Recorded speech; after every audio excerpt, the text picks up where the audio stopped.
سلام انتعنا نعخم يخنزو خبركم سماعتنا بهارميني ميديا نلوما حاموس 16 مقابيت زتدالو حصرت زيناتات هاقرات نورديك انه فلما كاندنا تبتاب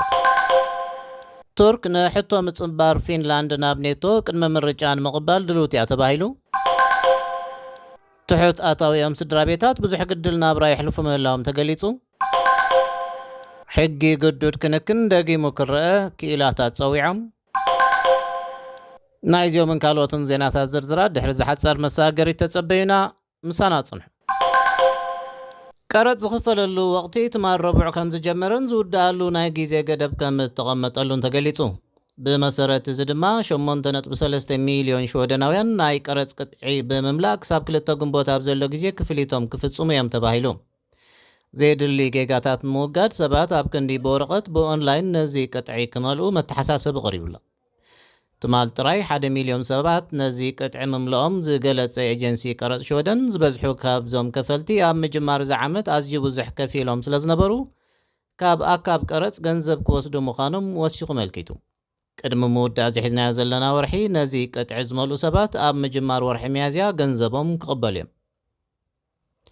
ኣብ ስካት ቨርከት ኣብ ዝርከብ ኤጀንሲ ቀረጽ ሾደን ሓላፊ ክፍሊ ኤልዩም ሪስሎቪች ነዚ ኣገባብ ሓደስቲ ዝኾኑ ሰባት ሕቶ እንተለዎም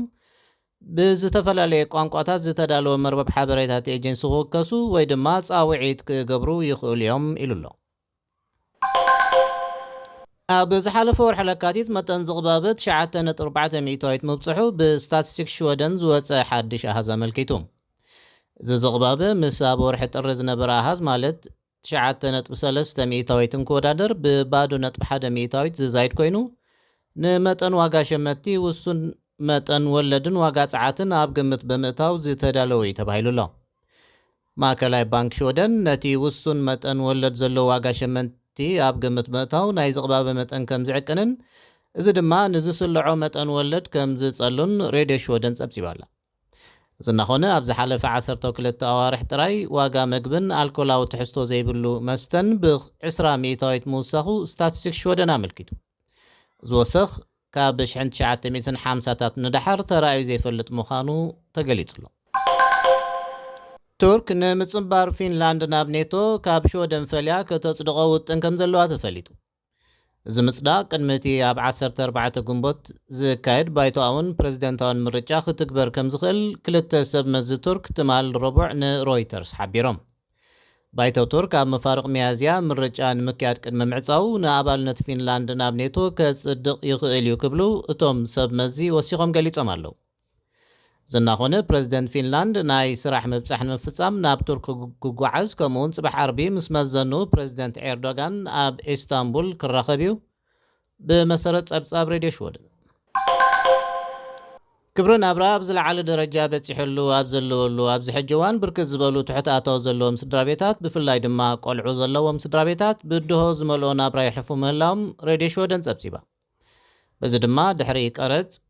12,000 ክሮና ኣብ ወርሒ ወይ ትሕቲኡ ዝመሃዮም ስድራ ቤታት ብምጉዳል ዋጋ ዝሽምትሉ ድኳናት ክኸዱ ይረኣዩ ኣለዉ ክብል ሲፎ ንብርክት ዝበላ ውድባት ሲቪላዊ ማሕበረሰብ ወኪሉ ኣብ ዘካየዶ ዳህሳስ ገሊጹ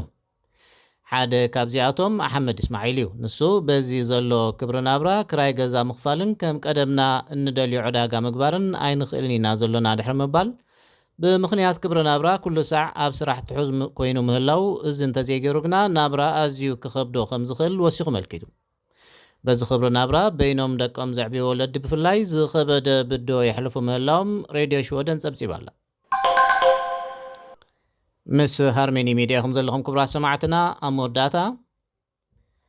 ንትሕቲ ዕድመ ኮቴት ተባሂሉ ዝወፀ ሕጊ ጉዱድ ክንክን ክቕየር ከም ዝደልዩ ብዙሓት ክኢላታት ንሬድዮ ሾደን ገሊጾም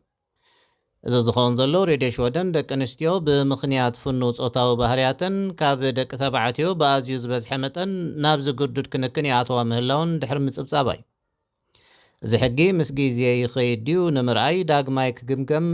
ይግብኦ እዩ ክትብል ኣብ ዩኒቨርሲቲ ስቶክሆልም ፕሮፌሰር ፓብሊክ ሎ ፐርኒላ ሌቪነር ንሬድዮ ሾደን ኣብ ዝሃበቶ ሓበሬታ ገሊጻ ኣላ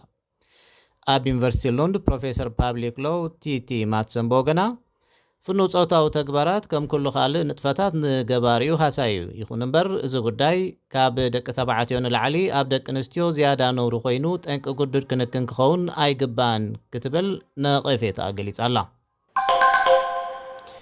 ባር ክብራ ሰማዕትና ንሎሚ ሐሙስ 16 መጋቢት ብሃርሜኒ ሚድያ ዝተዳለወ ሓፀርቲ ዜናታት ሃገራት ኖርዲክ በዚ ፈጺምና ኣለና። ምሳና ብምጽናሕኩም ኣዚና ነመስግን። ሰላም